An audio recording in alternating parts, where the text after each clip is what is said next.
Hello students, welcome to your class 8th competitive physics class. आज हम लोग पिछले क्लास से आगे का पढ़ेंगे। पिछले क्लास में जहाँ तक पढ़ चुके थे उसके आगे का पढ़ेंगे। कॉम्पिटिटिव क्लास में हमारा मेन फोकस डेफिनीशन नोट करना नहीं है। हमारा मेन फोकस डेफिनीशन रटना नहीं है, डेफिनीशन नोट करना नहीं है। एकेडमिक क्लासेस में आपको डेफिनीशन वगैरह कराए जाएंगे, तो यहाँ पे हमारा मेन जो फोकस है वो चीज़ों को समझना है, कैसे हम चीज़ों को समझ लें। कॉम्पिटिटिव क्लास का मतलब ही यही है, ठीक है। अब ये कोई बच्चा मत बोले कि सर वेट का डेफिनीशन सर रटवाइए, सर बैलेंस फोर्स का डेफिनीशन रटवाइए। तो हम यहाँ पे आपको कुछ अपग्रेड देने की कोशिश कर रहे हैं। अगर यहाँ पे हम डेफिनीशन ही पढ़ाते रह जाएंगे तो हम आपको एच क्या देंगे ओवर दैट क्लास, समझ रहे हो। डेफिनीशन तो वहाँ पे पढ़ोगे।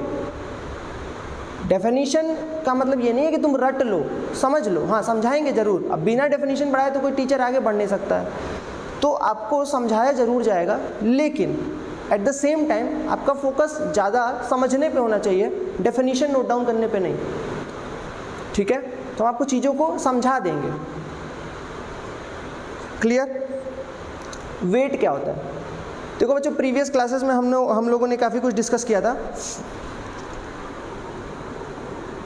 कि बहुत अलग अलग तरह के फोर्सेस हम लोगों ने पढ़े थे। मॉलिकुलर फोर्स, फ्रिक्शन फोर्स क्या होता है, इलेक्ट्रोस्टैटिक फोर्स, ग्रेविटेशनल फोर्स, ये सब पढ़े थे। फोर्स वगैरह के बारे में थोड़ा बहुत ज्ञान लिए थे। वेट क्या होता है बच्चों? तो वेट, पहले तो बच्चों मास क्या होता है? तो मास हर एक बॉडी की प्रॉपर्टी है। जो भी बॉडी इस दुनिया में है जिसको हम बॉडी बोलते हैं उसके पास मास है। मास का मतलब होता है क्वांटिटी ऑफ मैटर। मैटर समझते हो ना? किसी भी बॉडी के अंदर कितना क्वांटिटी ऑफ मैटर है या फिर कितना क्वांटिटी ऑफ सब्सटेंस है, मतलब कितना है वो, उसका मेज़र, उसी को मास कहते हैं। मास का यूनिट क्या होता है? किलोग्राम। एसआई यूनिट क्या होता है? किलोग्राम। बाकी तो ग्राम वगैरह में भी मेज़र करते हैं, पाउंड में भी, ठीक है। हम एसआई यूनिट की बात कर रहे हैं। मास का एसआई यूनिट केजी होता है, ठीक है। मास होता क्या है? तो मास बॉडी की इनहेरेंट प्रॉपर्टी है। अगर बॉडी एग्जिस्ट कर रही है इस दुनिया में तो 110% उसमें मास होगा। अगर किसी में मास नहीं है मीन्स वो एग्जिस्ट ही नहीं कर रहा है, समझे। तो वेट क्या होता है? तो वेट जो होता है, वेट को दिखाते हैं W से। ये होता है mg। m क्या है बच्चों? Mass of substance. g क्या है?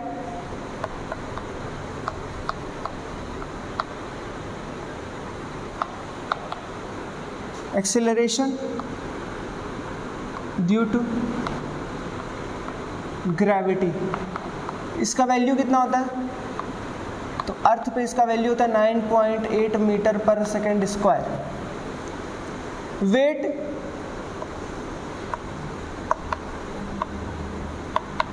Is also force. सो इसका एसआई यूनिट क्या होगा? वेट का एसआई यूनिट क्या होगा? वेट का एसआई यूनिट क्या होगा? न्यूटन, ठीक है। वेट क्या होता है? तो वेट को हम लोग बोले W को हम लोग mg से दिखाया है। W equal to mg। m क्या है बच्चों? मास है किसी सब्सटेंस का। g क्या है? एक्सेलरेशन ड्यू टू ग्रेविटी है। मास किस में होगा? तो बच्चों kg में, किलोग्राम में होगा। g क्या है? Acceleration due to gravity. Acceleration due to gravity क्या होता है? तो अर्थ किसी बॉडी को जितने एक्सेलरेशन से नीचे की तरफ खींच रही है उसी को एक्सेलरेशन ड्यू टू ग्रेविटी कहेंगे। अर्थ किसी बॉडी को जिस एक्सेलरेशन से अपनी तरफ खींच रही है उसी को एक्सेलरेशन ड्यू टू ग्रेविटी कहेंगे। अर्थ के सरफेस पे इसकी वैल्यू कांस्टेंट होती है 9.8 मीटर पर सेकेंड स्क्वायर। मतलब 9.8 मीटर पर सेकेंड स्क्वायर के एक्सेलरेशन से अर्थ किसी ऑब्जेक्ट को अपनी तरफ खींचती है, इंडिपेंडेंट ऑफ हिज मास। उसके मास पे डिपेंड नहीं कर रहा है। ये एक्सेलरेशन तो आएगा, चाहे वो हाथी को खींचे चाहे वो छोटे से स्टोन को खींचे। समझ में आ रहा है? यही एक्सेलरेशन आएगा, ठीक। क्लियर। तो मास का एक्सेलरेशन ड्यू टू ग्रेविटी से मल्टीप्लाई करा दोगे, तुम्हारा क्या निकल जाएगा? वेट निकल जाएगा। चलो इसको हम 10 भी मान सकते हैं, न्यूमेरिकल में इसको 10 भी मान सकते हैं। तो चलो बच्चों, अगर मान लो कोई बच्चा है, उसका मास है 50 किलो। यस, लोग पूछते हैं ना बाबू अपना वेट बताओ, हम बोलते हैं 60 kilo. 60 kilo is not the weight, 60 kilo is the mass, 60 kg is the mass. देखो kg is the SI unit of mass. तो हम एग्जैक्टली उसने पूछा वेट, हम एग्जैक्टली उसको बता क्या रहे हैं, मास। उसका पूछना भी सही था क्योंकि वो मिसअंडरस्टूड है, उसको मास ही पूछना चाहिए था, पर वो जनरल टर्म में वेट पूछ रहा है। मास और वेट बड़ा कंफ्यूजिंग होता है। मास में एक्सेलरेशन ड्यू टू ग्रेविटी से मल्टीप्लाई करा तो वो वेट मिल जाएगा। मतलब अगर किसी बॉडी का वेट 50 किलो है, उसमें 10 से मल्टीप्लाई कराओ दिस, यानी कि 500, तो उसका वेट कितना है, 500 न्यूटन। 500 किलो नहीं, वेट का unit newton. Weight is a force. कौन सा फोर्स, कोई भी बॉडी धरती पे कितना फोर्स लगा रहा है उसी को हम क्या कहेंगे, वेट कहेंगे। क्लियर। बैलेंस्ड फोर्स,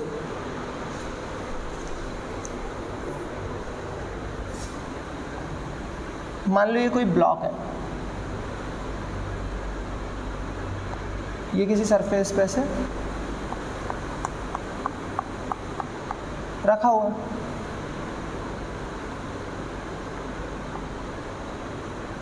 मान लो नीचे इसका वेट लग रहा है W, ऊपर की तरफ नॉर्मल रिएक्शन लग रहा है। मान लो इस साइड से आप एक फोर्स लगाए और इस साइड से आपको एक फ्रिक्शनल फोर्स लगा। ये क्या है, फोर्स अप्लाइड। ये क्या है, वेट ऑफ बॉडी।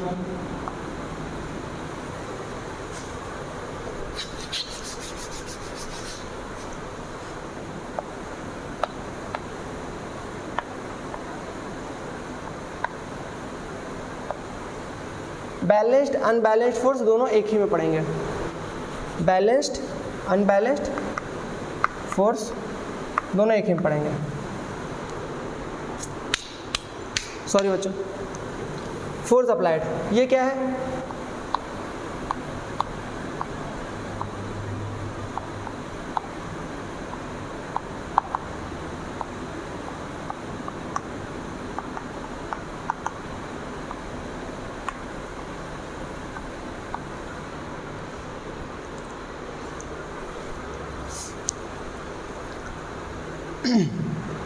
तो मान लो ये तुम्हारा ब्लॉक था, इधर से आपने फोर्स अप्लाई किया, ये ब्लॉक में कोई मूवमेंट नहीं हुआ, इस ब्लॉक में कोई मूवमेंट नहीं हुआ, मतलब इधर की तरफ ये हिला नहीं। क्यों नहीं हिला बच्चों, ये कॉन्टैक्टिंग सरफेस है, इस ब्लॉक का इस सरफेस के साथ कॉन्टैक्ट हो रहा है। This is the contacting area, this is the contacting area. हमको पता है normal reaction is the contacting force, तो कॉन्टैक्टिंग एरिया के परपेंडिकुलर वो फोर्स लगेगा, तो ऊपर नॉर्मल रिएक्शन, नीचे वेट, इधर से अप्लाइड फोर्स, इधर से फ्रिक्शनल फोर्स। फ्रिक्शनल फोर्स कैसा फोर्स है, तो जिस डायरेक्शन में उसका मोशन होने वाला होगा उसके ऑपोजिट एक फोर्स लगा देगा। मतलब फ्रिक्शनल फोर्स एक ऐसा फोर्स है, अगर दो बॉडीज कांटेक्ट में हैं और वो रिलेटिव मोशन करना चाह रही हैं तो वो उनके रिलेटिव मोशन को अपोज करेगा। ये ब्लॉक इस फोर्स के अंडर में इधर मोशन करना चाह रहा था, राइटवर्ड मोशन करना चाह रहा था, लेकिन एक फ्रिक्शनल फोर्स इस डायरेक्शन में लगा और इसके इस मोशन को रोका। हमेशा नहीं रोक पाएगा, जब ये फोर्स इस फ्रिक्शनल फोर्स से ज़्यादा हो जाएगा तो ये ब्लॉक का मूवमेंट हो जाएगा। जैसे एक ट्रक खड़ी है, ट्रक को ढकेलो, नहीं ढकेल पा रहे हो ना, ढकेलो नहीं कर पा रहे हो, क्यों? क्योंकि ट्रक का मास इतना ज़्यादा है कि उसकी वजह से जो फोर्स ऑफ फ्रिक्शन आ रहा है ऑपोजिट टू अस वो बहुत ज़्यादा हो गया है। तो इतना ज़्यादा फ्रिक्शनल फोर्स है, उसको ढकेलने के लिए उसको हमको ओवरकम करना पड़ेगा। उस फ्रिक्शनल फोर्स को से ज़्यादा फोर्स हम लगाएंगे तब जाके ट्रक हिलेगा। और एक छोटा सा ब्लॉक रखा है मान लो धरती पे, उसको तो पैर से मार के ठेल दोगे तो कैसे किया?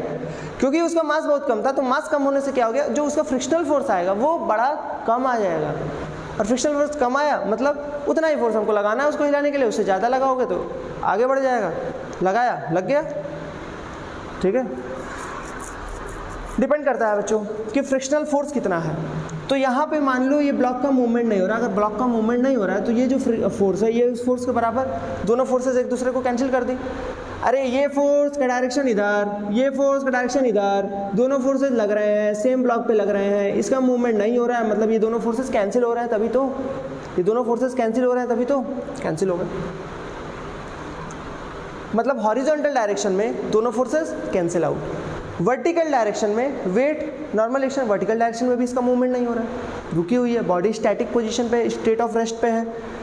तो जो वर्टिकल पोजीशन है उसमें भी इसका नेट फोर्स जीरो। तो अगर बच्चों नेट फोर्स जीरो आ रहा है, अगर बच्चों नेट फोर्स जीरो आ रहा है तो वो बैलेंस्ड फोर्स कहेगा, बैलेंस्ड फोर्स। मतलब बच्चे एक मिसअंडरस्टूड कर लेते हैं, मतलब यहाँ से मिस इंटरप्रिटेशन कर लेते हैं कि बॉडी अगर रेस्ट पे है तभी वो बैलेंस्ड कंडीशन में होगी, बॉडी अगर मोशन कर रही है तो वो बैलेंस्ड कंडीशन में नहीं होगी, क्योंकि जब वो मोशन करेगी तो कोई ना कोई ऐसा फोर्स है जो कि उसको मोशन करा रहा है। नहीं बच्चों, ना, गलत हो गया। बॉडी अगर रेस्ट पे है तो बैलेंस्ड कंडीशन में है, तो अच्छी बात है। बॉडी अगर कांस्टेंट स्पीड से मोशन कर रही है, कांस्टेंट वेलोसिटी है, तो भी वो बैलेंस्ड कंडीशन है, तो भी वो बैलेंस्ड कंडीशन है। हाँ, एक्सेलरेशन नहीं आना चाहिए, एक्सेलरेशन आएगा मतलब फोर्स लगा है, मतलब नेट फोर्स आ रहा है, एक्सेलरेशन नहीं आना चाहिए, मतलब वेलोसिटी में चेंज नहीं होना चाहिए, कांस्टेंट वेलोसिटी से चलते जाइए, स्ट्रेट लाइन पे चलते जाइए, हम कहेंगे आप भी बैलेंस्ड कंडीशन में है, आप पे कोई फोर्स नहीं लग रहा है, क्योंकि कांस्टेंट वेलोसिटी में एक्सेलरेशन जीरो तो फोर्स जीरो। ठीक है, थोड़ी सी चीज़ें एडवांस अगर हो रही होंगी, समझने में दिक्कत आ रही होगी, कोई बात नहीं, पूछ लीजिएगा आप हमसे।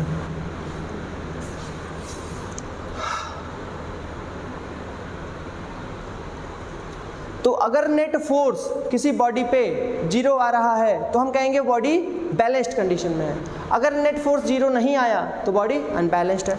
मतलब टोटल फोर्सेस का सम जीरो आया तो बॉडी बैलेंस्ड कंडीशन में है, अगर टोटल फोर्सेस का सम इक्वल टू जीरो नहीं आया तो बॉडी अनबैलेंस्ड कंडीशन में है। बोलो क्लियर? इसी को लॉ ऑफ इक्विलिब्रियम भी बोलते हैं, इसी को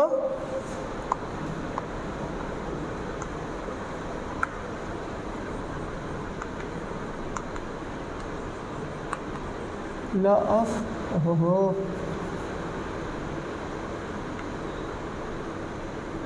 लॉ ऑफ इक्विलिब्रियम भी बोलते हैं। ठीक है बच्चों, यहाँ तक नोट डाउन कीजिए।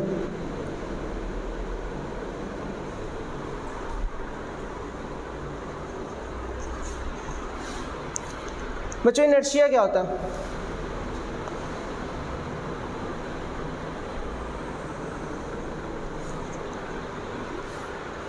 इनर्शिया देखना है बच्चों, इनर्शिया क्या होता है, व्हाट इज इनर्शिया? तो it is the tendency of an object by virtue of which it tends to remain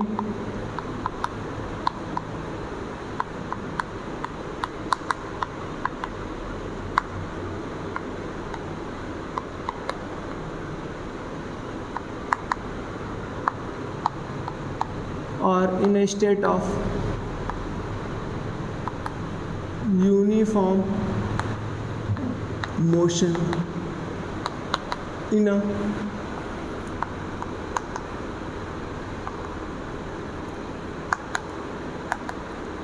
straight line.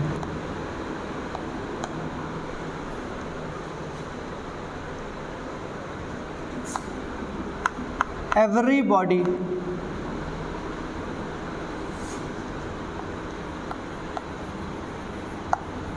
which possess mass has the tendency of inertia.